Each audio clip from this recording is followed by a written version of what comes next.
Here we have the heart that ultimately will be filling in with the rag effect. And I've traced it, but you can't see it because it's very yellow, but it's there. So I've used a typical marker.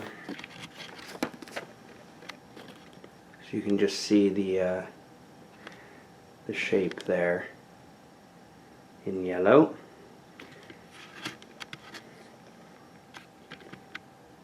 So these are the parts that came with the Pro Rug Maker.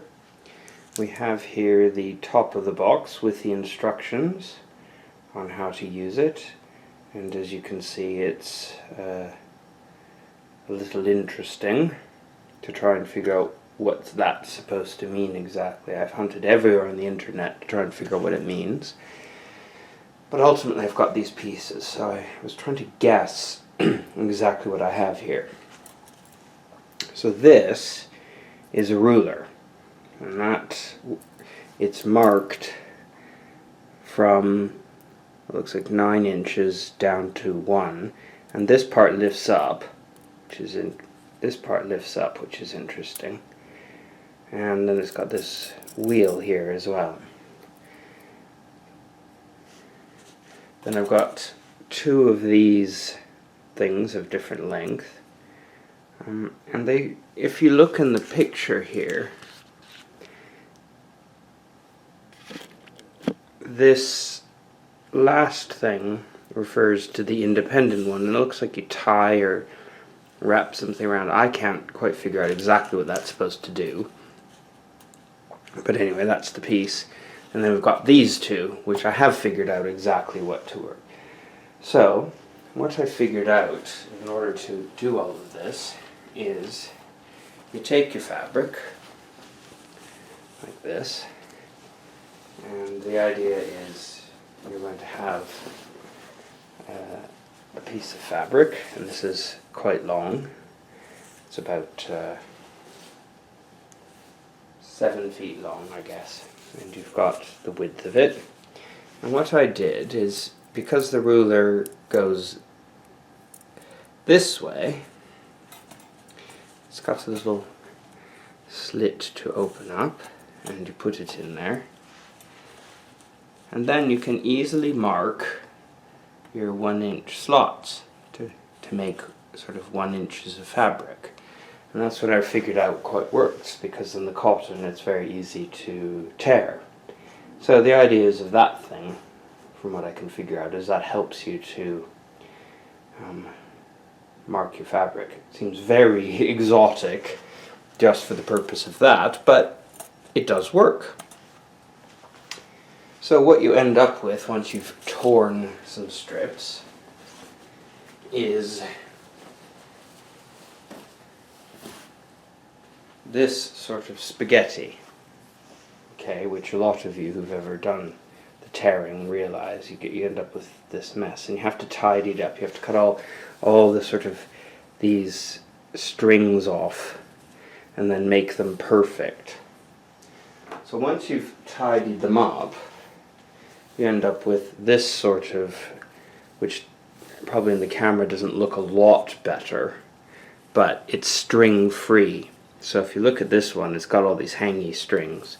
Once you've cleaned it up, you just get perfect, slightly furry strips, but you can trim those off if you need. But when you're rag rolling, it tends to fold over on itself anyway, and it doesn't become really much of a problem. So I'll show you how you actually use this attachment now. So what I figured out is the start of the rolling, you have to tie basically a simple thing around this sort of strange contraption. Okay, and you just tie a simple knot, not a double knot, just a simple knot, and then tighten it so it goes round and holds like that.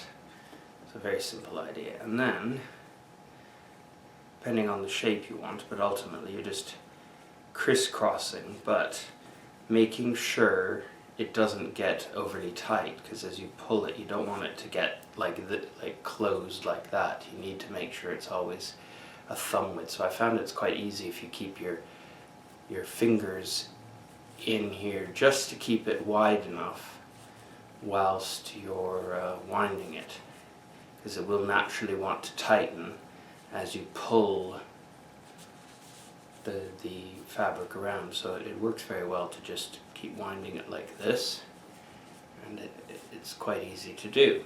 So just keep winding it. Now, because of the shape of the heart, I don't need the full length of this tool. If you look, if I'm just trying to fill in that top bit, I'm already at the full length.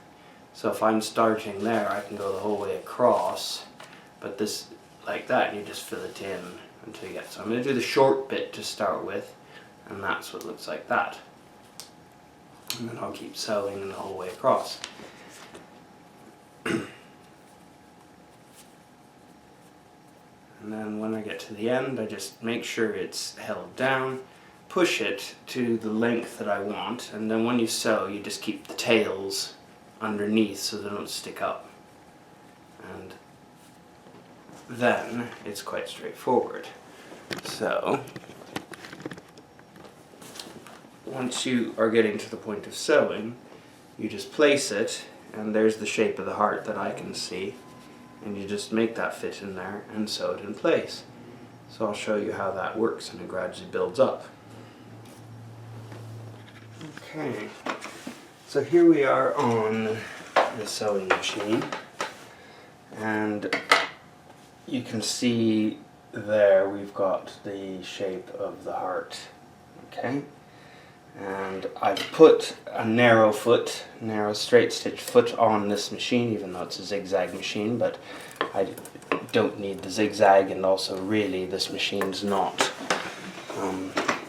this attachment isn't designed for a wide foot, because we have to fit the other part of the attachment. So I'm going to zoom back out here.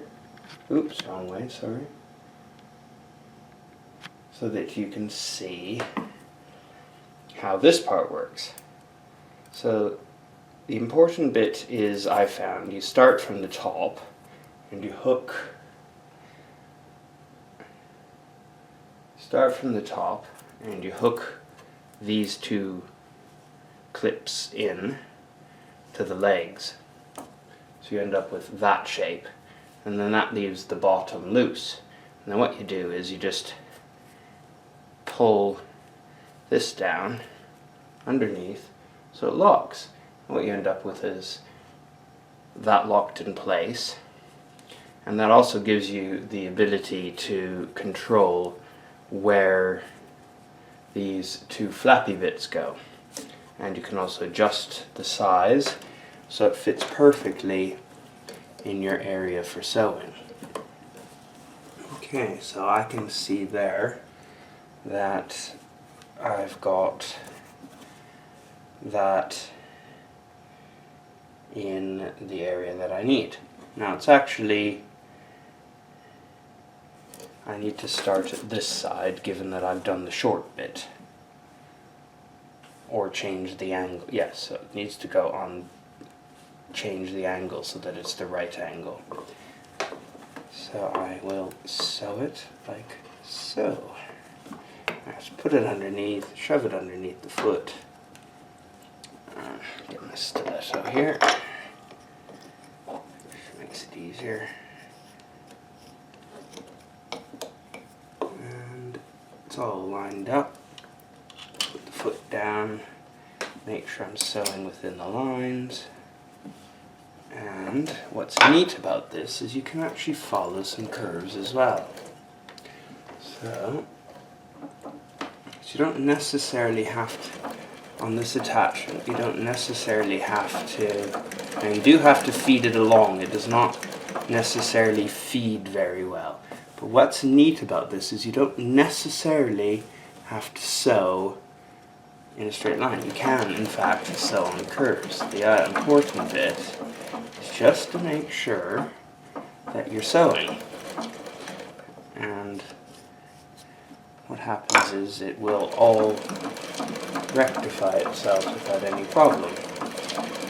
So there we go, we just back stitch, and then what we do is pull that out from under the foot, come like this, snip the threads, like so, and then we have this sort of awkwardly attached to fabric. So what's neat about this is you just pull this part off and then slide that out, and voila, you've got, and then you can, if you want, perk it up or leave it flat, and that's the first layer. So obviously I've got quite a few to go to fill in the whole thing. So I shall show you what happens. So once I filled that in, I will then trim around it and put bias tape around the heart. Okay, so here is an example of one of the hearts that I've done.